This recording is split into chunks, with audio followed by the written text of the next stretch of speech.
to the Natural Podcast of Selborne, hosted by Gilbert White's House and Gardens. I am Kimberly James, the Collections Manager here at Gilbert White's.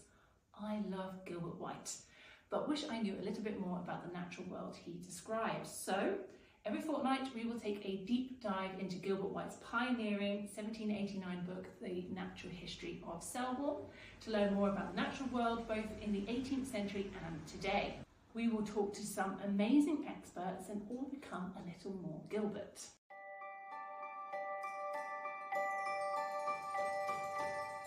As in a former letter, the freestone in this place has been only mentioned incidentally. I shall here become more particular. The stone is in great request for hearthstones and the beds of ovens. For the workmen use sandy loam instead of mortar, the sand of which fluxes and runs by the intense heat, and so cases over the whole face of the kiln with a strong vitrified coat like glass, that is well preserved from injuries of weather and endures 30 or 40 years.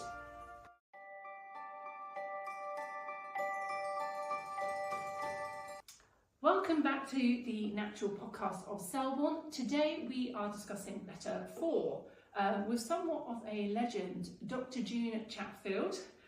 June is a biologist, a natural historian, an author, an educator and a curator. She's written on mosses, on liverworts, all the way to seashells. She is involved with many ecological projects and was curator here in the late 70s to the late 80s. It was under her tenure at the museum that the museum acquired the manuscript of the Natural History of Selborne. She is always so generous with her time and her knowledge and is here today to talk about something completely different from what I've just mentioned. Today we are talking geology. So letter 4, which is the letter that we are discussing, is sort of a continuation from letter 3, where White talks more about the earth beneath our feet. The geology of this area is one of the reasons that this village is so special. We sit on different soil types. On the church side of the road is a different soil type to this side of the road. And I find it so interesting that the road is actually the dividing line, and we're sitting in a room where probably you can hear that road. I've always understood that it's this variety of soils and stone, which is one of the reasons which makes Selborne so particularly diverse when it comes to its natural world. In the letter, White clearly wants readers to understand not only what stone is in the ground, but he shows us how each type of stone is used domestically.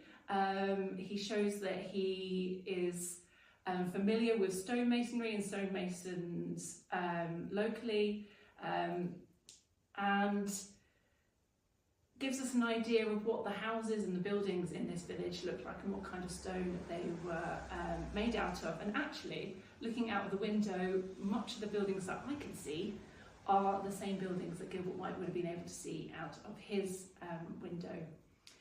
It always strikes me that when you're travelling around the country, there are some very definite types of buildings as you're travelling around, and this sort of little corner of Hampshire / Surrey / Sussex has a very particular look, and Selborne in particular has a very particular style of house, which I'm hoping that June will tell us a little bit more about.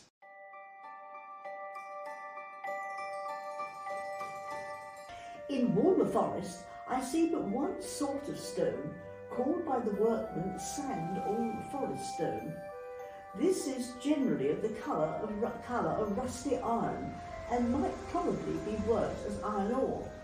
It is very hard and heavy, and of a firm, compact texture, and composed of small roundish crystalline grit, cemented together by a brown terrene ferruginous matter. Will not cut without difficulty, nor easily strike with fire with steel.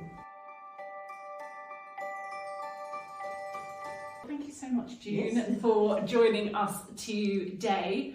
My first question is whether you could tell us a little bit about yourself. When did you first hear about Gilbert White? Well, this was a very long time ago. I suppose I must have been about 11 at the time, and I'd read Maxwell Knight's The Unfield Naturalist Guide. And in further reading, he suggested reading the Natural History of Selborne. So I promptly got it out of the library. Wow! Oh, so you've been a fan since you were 11? Yes. Wow. What were your first impressions of the book? I reread it in the early 1960s. And I was impressed with how much I'd actually remembered from the first reading, and in particular the quotation on the carstone being used as tenpenny nails. Well, that's very good, because that's the letter that we are talking about today. You have had a really fascinating career. Do you mind telling us a little bit about it? Well, I've always been interested in natural history. I went on I did zoology, botany and chemistry, which is the traditional mix of A-levels, and went on to Imperial College in London, where I specialised in parasitology. And then I went to the University of Reading as a research demonstrator when I followed my interest in molluscs and did a PhD on feeding in land snails. And from there, that was just a 4-year contract, and from there I went on to lecture in environmental science at the Portsmouth College of Education, and from there went to and then of course redundancy was threatened with the changes in the college situation. I then went on to the National Museum of Wales, where I was a curator of lower invertebrates, and then I came to Selborne as curator in 1978, that's right, and I stayed until 1988. Amazing. And I mean, you've done so much as well with tortoises. You're a big fan of tortoises as well. That's something I forgot that until you reminded me as we were walking up. That's right. That's right. Well, I did have some tortoises when I was a child, but they didn't actually last all that long. And there was one I took on from a pet shop which was ill, and it didn't survive hibernation. But when I came to the wakes, Timothy somehow came under my job prescription, and so I looked after Timothy. And then a friend said, "Oh, you should have some sort of pet." Well, since I was working every day, I couldn't really take on a cat or a dog, and I said I wouldn't mind a tortoise, but I don't approve of the tortoise trade. And then a few weeks later, a phone call from Rosemary came. I found you 2 second-hand tortoises, so that's when the Fathom Tortie came into my life, and I still have tortoises now. Amazing. I'll say, I mean, you've had a very sort of Gilbert White adjacent life. So we haven't really talked much on this podcast about Timothy the tortoise, but hopefully we'll have occasion to. So it sounds to me like you've always been fascinated by nature, and you were reading natural history books from a very young age. Yes. Yeah. So I mean, before Gilbert White, was there anybody particular? Well, I used to collect the Observer's books, and I also had a friend who was keen on natural history, so we would go off out into the countryside with our day packs and copies of the Observer's books. So we were teaching ourselves natural history. Oh. It's amazing. I mean, I'm so jealous. I've come to the natural world, I feel, very late in life, and catching up. Well, that is true, because we more or less lost a generation who did it from childhood. Absolutely. Well, I'm trying to make up for it now. So let's start thinking about letter 4, which is sort of about the geology of the area, the stones and the things, but is there something special about the geology of this area? Yes, indeed. It underpins the whole diversity of Selborne.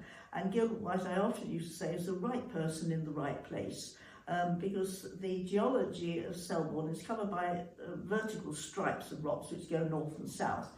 First of all, you have the band of chalk, which has a layer of clay flints on the top of the Selborne Common. And then you come into the upper green sand, then there's a very deep valley is cut in that by the sealed stream.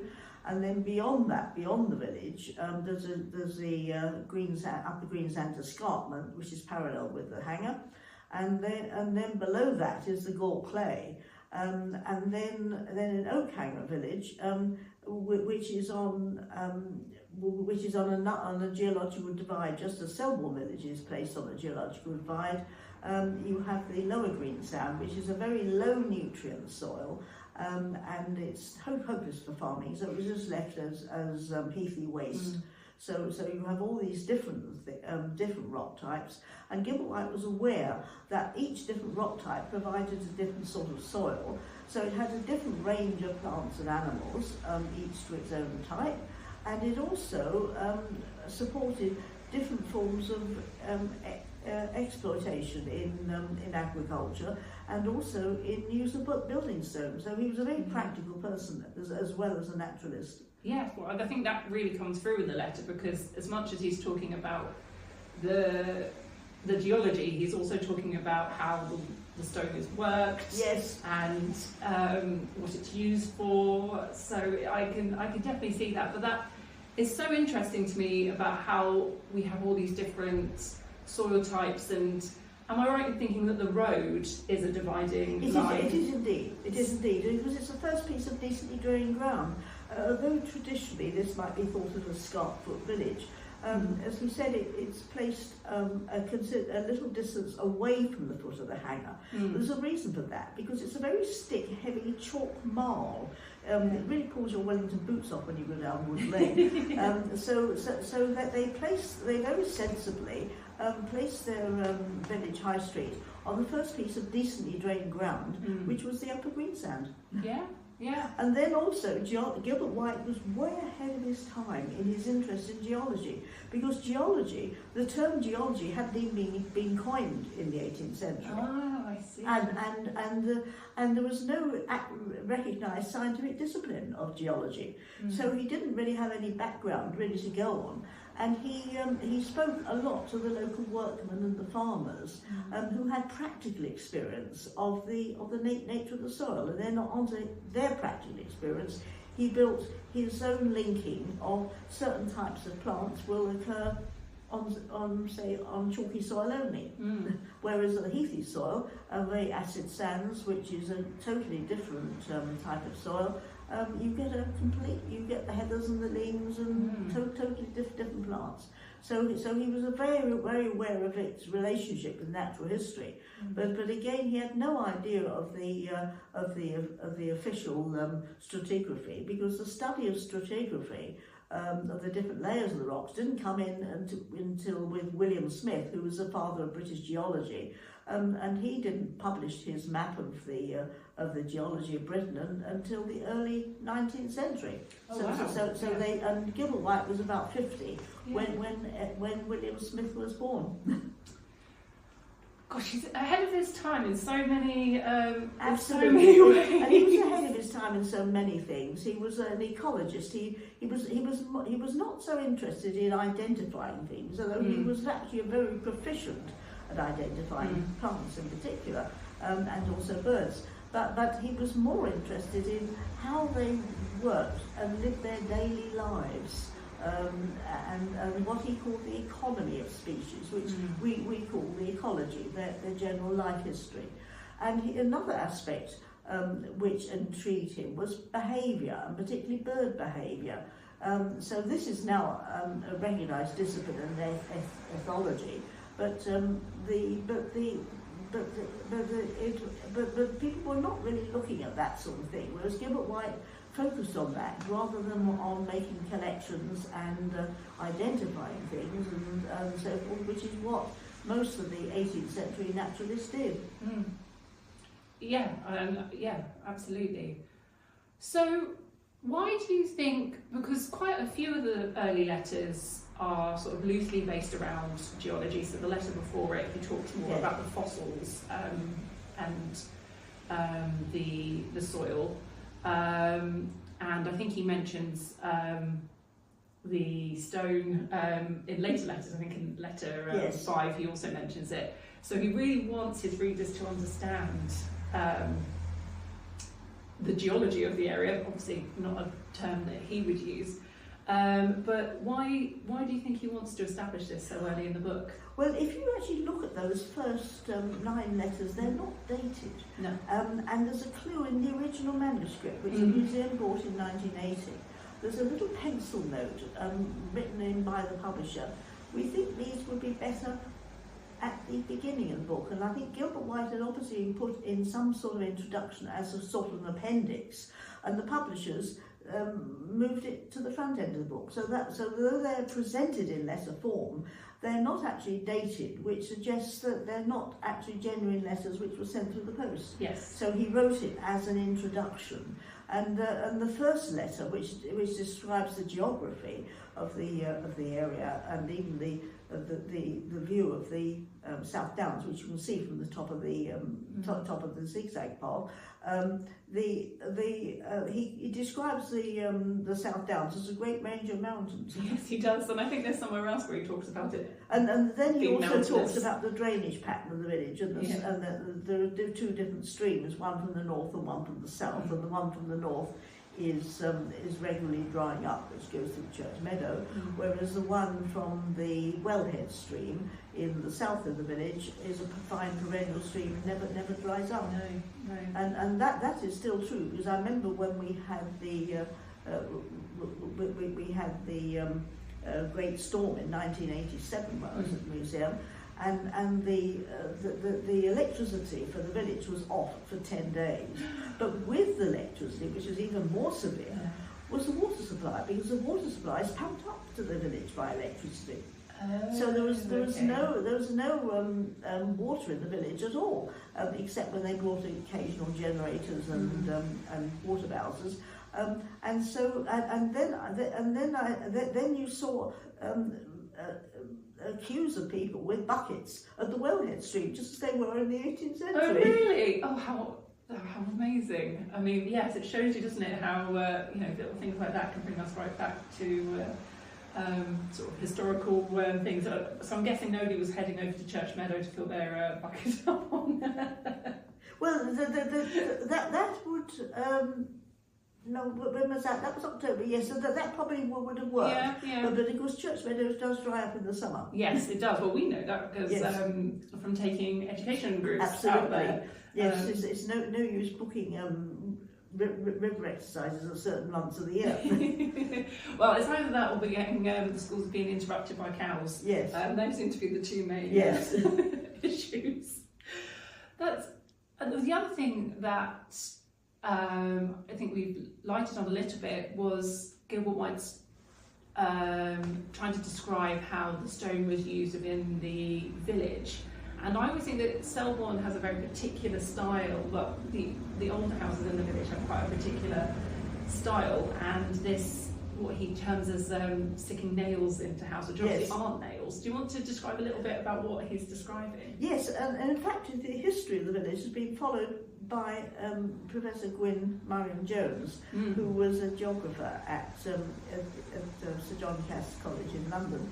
And originally the older buildings would have been timber frame with wattle and daub and a thatch roof, and that would have been the traditional oldest buildings. Then later on, brick came in to form chimneys, and it was probably Gilbert White's grandfather who really started the use of the local stone, the local mound stone. Because although the church is made of stone, which churches usually were, the village didn't really use the local stone until Gilbert White Senior, Gilbert White's grandfather, started building, and part of the extension of the wakes here is made of mound stone. And then of course that was quite popular through the 18th century, and there's also some houses in Gracious Street, which was 1793, I think, on the date, which is the date of Gilbert White's death, which were built of mound stone. And then later on, they had worked out all the best and more solid rock, and they just used the thinner strata as random stonework, which is rather like crazy paving, but which is as a facade on the wall, and those are the later Victorian stone buildings. And then, of course, tiled roofs came in, and the Wakes obviously would have originally had a thatch roof, but it did have brick tiles. But then later on, in the 19th century, when the railway came to Alton, you start getting slates turning up. Yes. So you start off by being very self-sufficient, but then I think the stone tradition of Gilbert White's grandfather probably came because he originated from Oxfordshire, where stone building is part of the tradition. Oh, okay, that's so interesting. So if you're walking through the village, you can sort of tip your hat to Gilbert White Senior for the architecture of the village. And Gilbert White talks specifically about this thing of putting pieces of, is it stone in? Yes, it's called garneting. Yeah. It's a Wealden characteristic in the Weald in the Wealden area, and we are in the western part of the Weald. And the actual ironstone, you get, it's a secondary mineralisation in the lower green sand, the Folkestone sands, and iron is leached out of the top layers, and then it trickles down into solution, and then eventually it precipitates out in the bedding planes, and you get flat sheets of it. Which is iron pan, and that's why you sometimes get little bogs perched up on the top of the hill, which is rather strange on Kingsley Common. But anyway, if you walk across Kingsley Common, you will see little bits of the ironstone exposed in the path, and they were chopped up into little pieces. The ironstone was used in Kingsley Village for walls, and part of the Red Lion, the cricketers' pub, is made of ironstone, but it's a very heavy stone, as Gilbert White says in this quotation, and so you don't cart it very far, but the thinner slabs of it, which were chopped into little pieces, that they were probably more transportable, and they were put in. Gilbert White slips up, I think, on calling it our dry stone walls, because they're not technically dry stone if they've got mortar in. I think he means freestone walls. But anyway, you put the lime water, which would have been used in those days, unlike modern cement, does weather quite badly, and it was probably put in as a sort of protection against weathering, because the ironstone doesn't weather. Oh, I see. But it does give a rather interesting spotted appearance. So he said, and Gilbert White was postulating that possibly the builders were highlighting the design element, but possibly it was a little bit of both. But it was probably to actually a functional reason, to actually protect the mortar from general disintegration. And you still see them. A very fine example of that is in Gilbert White's brew house, which you can see from the High Street, just walking along, and that would be not renovated. There is one in Plester House opposite, but that has been renovated, and so it's not quite so authentic. Another very good exposure is along the side of the old butcher shop. Oh, all right. Yes. Yeah. Yes, of course. And I mean, which of course would be 18th century, the same time as Gilbert White. Yeah, well, we know that the butcher's very much active during Gilbert White's time, because he talks about being able to see basically through it. And then also the carcasses which are hanging up outside, blood and filth from the parlour window, which instigated him in planting 4 lime trees in front of the butcher shop to hide the sight of blood and filth from the parlour window. Absolutely. And I always actually think, obviously we have lime trees on our side of the road now, and during the winter, like it is now, you can see across the road very, very clearly from the house. But in the summer, it's completely obscured. Lime trees do the job if you want a little bit of privacy, or you don't want to see meat carcasses hanging from the opposite side of the road whilst you're trying to eat your breakfast. But sadly, we've lost all but one of those those lime trees, and we had one in a reasonably healthy condition. and one which was hollow. And the one which was hollow had survived the 1987 storm. Oh, really? Because the wind went through it. Oh, well, I suppose that would do it, wouldn't it? Yes. Yeah, maybe more of our old trees should, may not be hollow. That's probably not a good thing.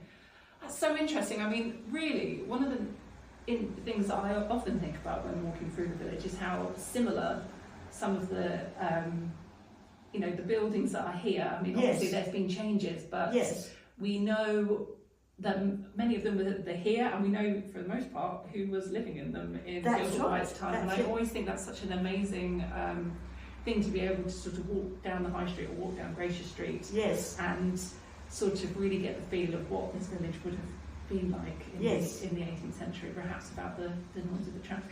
Without the noise of the traffic. I think if Gilbert White came back these days, he would be appalled by all the traffic which went through the village. And he'd also be amazed by the extra tree growth. Where have all these trees come from? Because in his day, the hanger was not hanger woodland was not as extensive as it is now.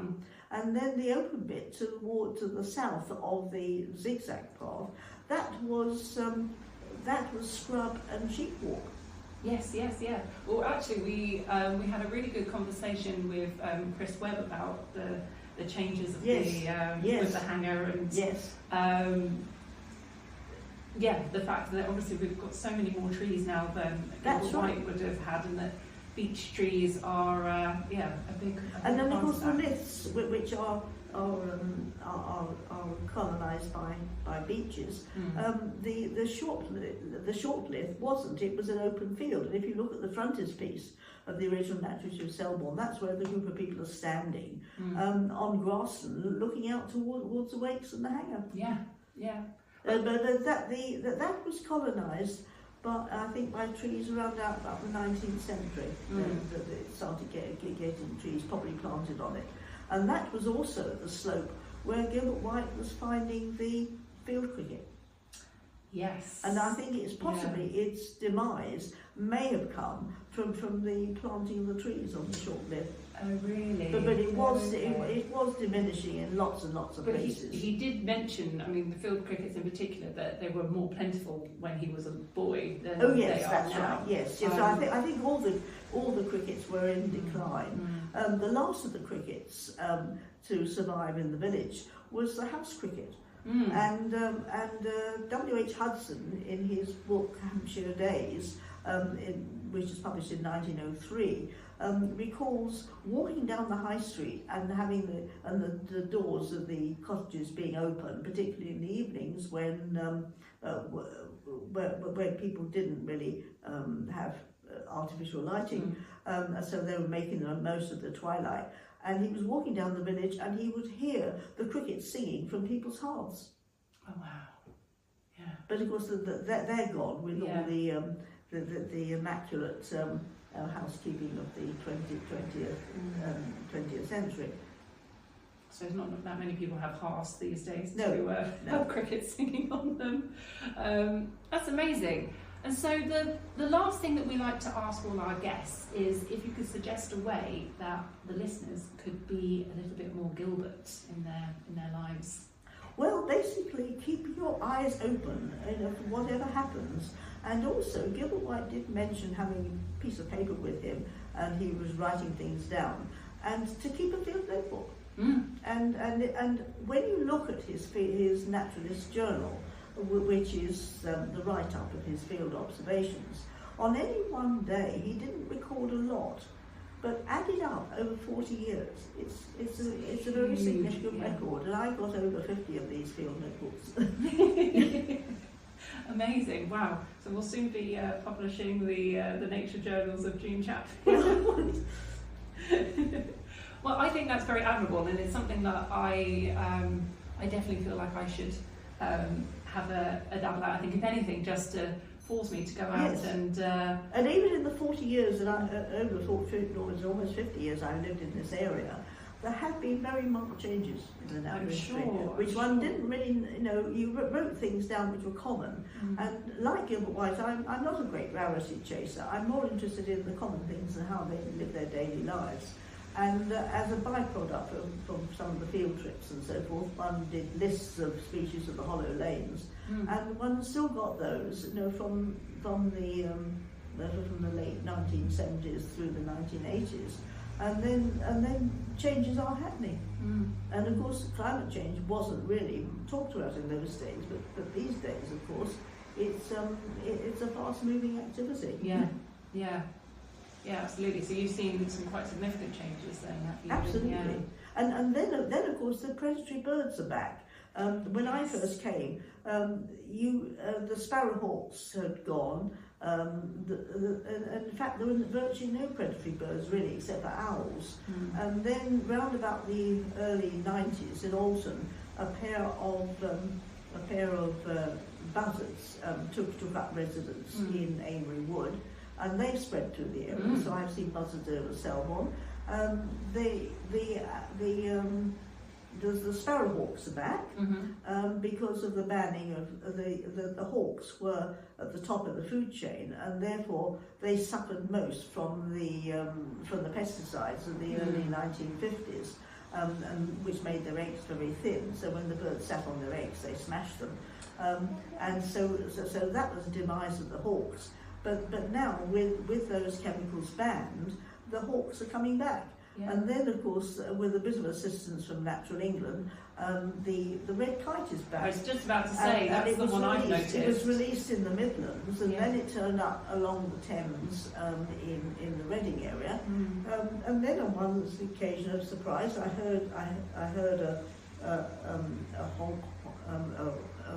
honk noise, which I was familiar with from my time in Wales. Looked up in my garden, and there was a red kite. And so I get them regularly over the garden, and they turn up over Selborne as well. I see them all the time. And I mean, even in my short time in sort of really taking notice of the natural world, I've seen going from red kite being something quite exciting to see to I probably see 4 or 5 and ravens also turn up as well. They're the ones that make the honk honk noise, and I get those in my garden as well from time to time. And even peregrine falcons. Wow. And then there's the famous peregrine falcons, which are nesting on Winchester Cathedral, and there's a webcam on them. There is, isn't there? They're quite famous, aren't they? Those peregrine falcons. So the falcons are back. Absolutely. Wow. Yeah. And that's all sort of happened very quickly and very, particularly the kites. I feel have, and I've almost been able to track them getting sort of further and further, sort of southeast from. That's right. That's it. And then also they've done the mosses and the lichens. The lichens really had the limelight for the coal burning pollution, which really knocked out the mosses and the lichens throughout the 19th. And the early part of the 20th century, and so when I first came to Selborne, there were very, very few lichens on the trees, and I was quite used to seeing quite a lot in Wales, so in the rather remoter parts of Wales. So I was really noticing the absence, and then they started coming back. But what one is noticing is that the species which are now coming back are not the species which have been lost. They are what I call the roughy-toughy species, which like the high nutrient levels because of nitrous oxides from cars and also some ammonia from agriculture, we're being rained on with fertilizer. So these fast-growing species are coming in with a vengeance. So it does cast rather a concerned eye on conservation of heathlands, because one is having fertilizer rained down over which one has no control. Yeah, that's really worrying, isn't it? And I suppose we can say that if somebody was to start a nature journal in 2026, it'd be really interesting to think about what they would be able to track over, the That's years right. and Yes, the because decades again, to come. I've only probably got about 10 years of life left, if that.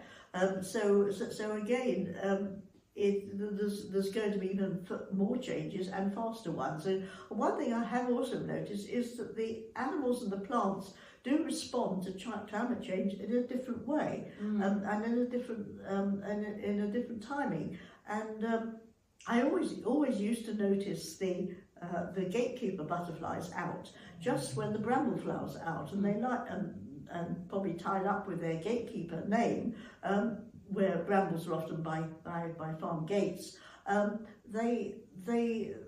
They were always associated with the bramble flowers, and then come climate change, the brambles are flowering earlier, and by the time the gatekeepers emerge, and maybe they are emerging a little bit early, but not earlier enough, because the blackberries are little green hard things, so there's no nectar for them except in the old flower here or there, so they're having to seek other sources.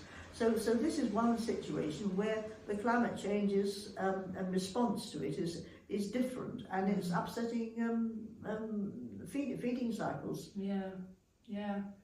The sort of the balance of things, and yes. Yeah.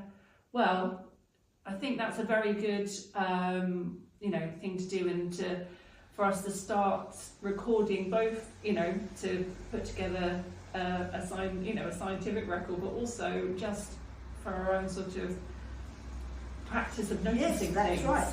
And at one stage I did put out a ledger binder file when I was in the museum, and inviting people to put in their natural history notes, and I would charge it up with what I'd seen in the lanes, driving to work, and then we didn't get a terrific response, but we did get some things coming in. Yeah.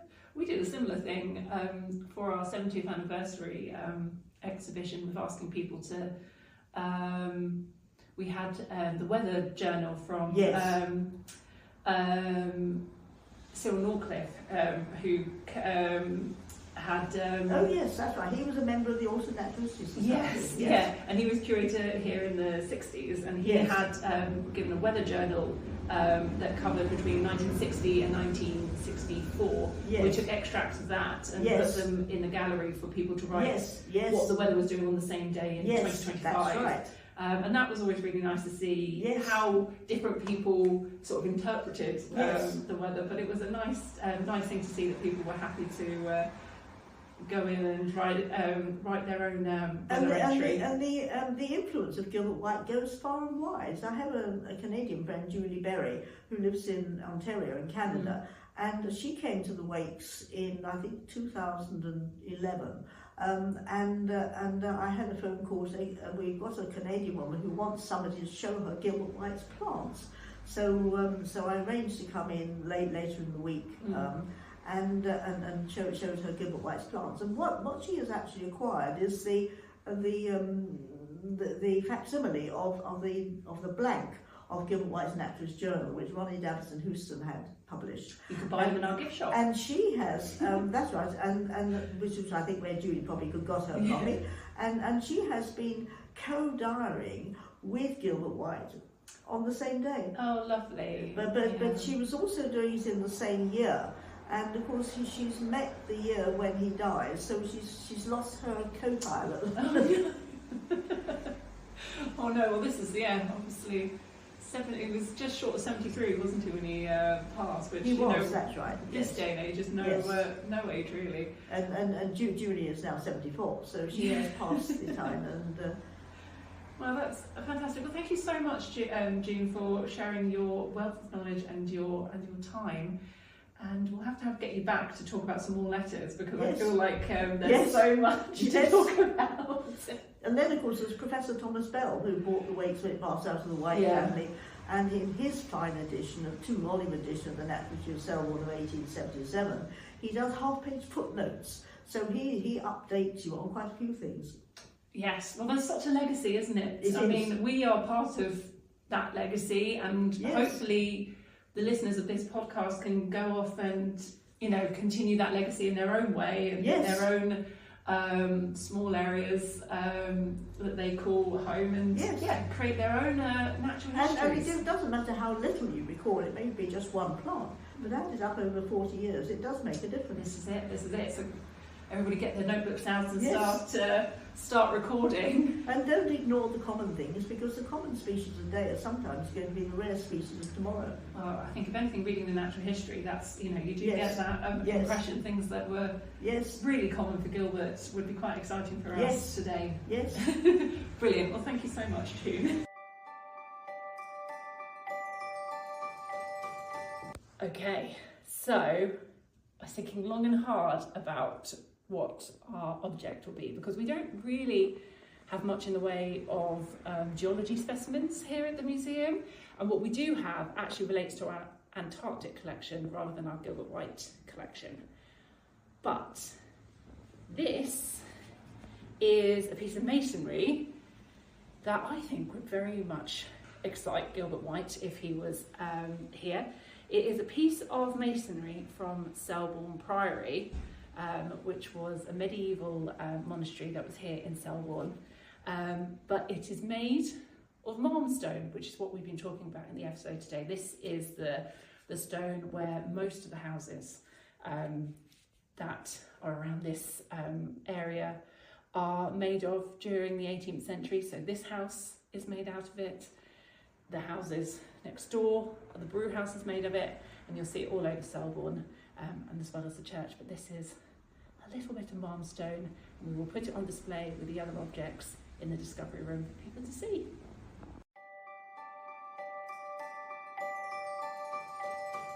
From a notion of rendering their work more elegant and giving it a finish, the masons chip the stone into small fragments about the size of the head of a large nail, and then stick the pieces into the wet water along the joints of their freestone walls.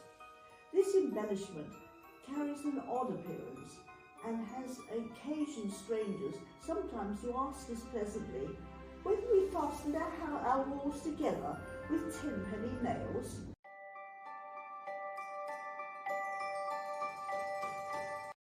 Thank you to June for sharing her wealth of information with us. Thank you to Sophia for being once again behind the camera and behind the editing desk.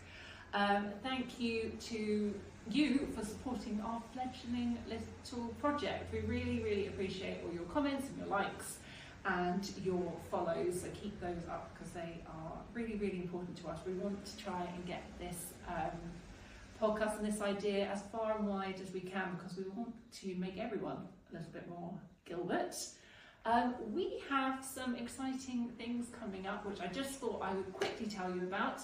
So on the 5th of March, so this Thursday, we will be joined by Anne Strathy, who is an author and historian, and she will be talking about polar exploration in 50 objects, which is her latest book, and that is the second and final talk of our Antarctic series. And then our big event coming up is on the 21st of March, which is our Natural History Book Day. We will be joined by Tristan Gooley, Melissa Harrison, Nick Wilson, Nicola Chester, Peter Marin and James Harding Morris, Timothy Francis Baker, as well as Jane Austen's House, Chawton House and the Edward Thomas Fellowship. So it's going to be a big day.